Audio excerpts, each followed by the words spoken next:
Speaker, remind me to tell that member that cartoons aren't real. I think it's important. If you spend half your speech on cartoons, then I think you've got a wee problem with being in touch with reality, and that's a little bit the issue, I think, with the New Zealand Labour Party. We had the comical Ali of the New Zealand Labour Party, Stuart Nash, up here earlier this afternoon criticising the government and saying, how did things change financially in the last 3 years? How did you let that happen? Well, there was a thing called the global financial crisis. But the comical Ali of the Labour Party doesn't know that it occurred. He's sitting there in splendid isolation in Napier and saying it didn't actually occur. Well, Mr. Speaker, New Zealanders know that it is very challenging times around the world. There is no doubt that New Zealanders know that.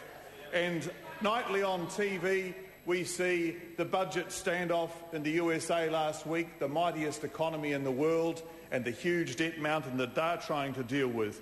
We see the shaky finances of many of our European countries and friends that we know who are struggling under mountains of debt. We see the riots of London over the last 3 nights, and we see the very turbulent nature of the world's stock markets, and we know that it is a very challenging and difficult time in the world, and New Zealanders know that, Mr. Speaker. They know that it is important to have strong Conservative leadership in these times, and they are aware of it. It's just a pity that the New Zealand Labour Party isn't. That's the problem for the Labour Party, is they have no understanding of the challenges out there in the world today. And the government is very active in dealing with those challenges. And the most important thing that any government can do is to get its budget under control so it can keep interest rates lower over the cycle. You talk about cost of living, and cost of living is crucially important. The biggest element for most people's cost of living is the cost of interest on their mortgages. That is a huge issue for New Zealanders, and making sure that governments control their debt and keep their credit ratings as high as they possibly can is crucial to actually controlling the cost of living. And that's what this government's doing, Mr. Speaker. The second thing this government's doing is it's doing it without adding taxes. And have you noticed how often the other side has an idea for adding taxes? They have it all the time. Let's throw another tax on the bonfire of taxation, which means they don't understand yet another thing, that if New Zealand is to turn itself around, and if we are to pay people better, we have to be more competitive in the world.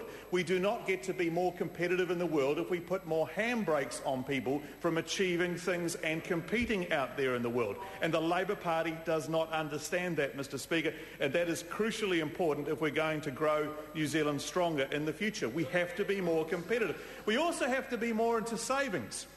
And this government has helped the we have helped the New Zealand people by actually setting up a better environment for savings, and we are seeing the savings rate grow.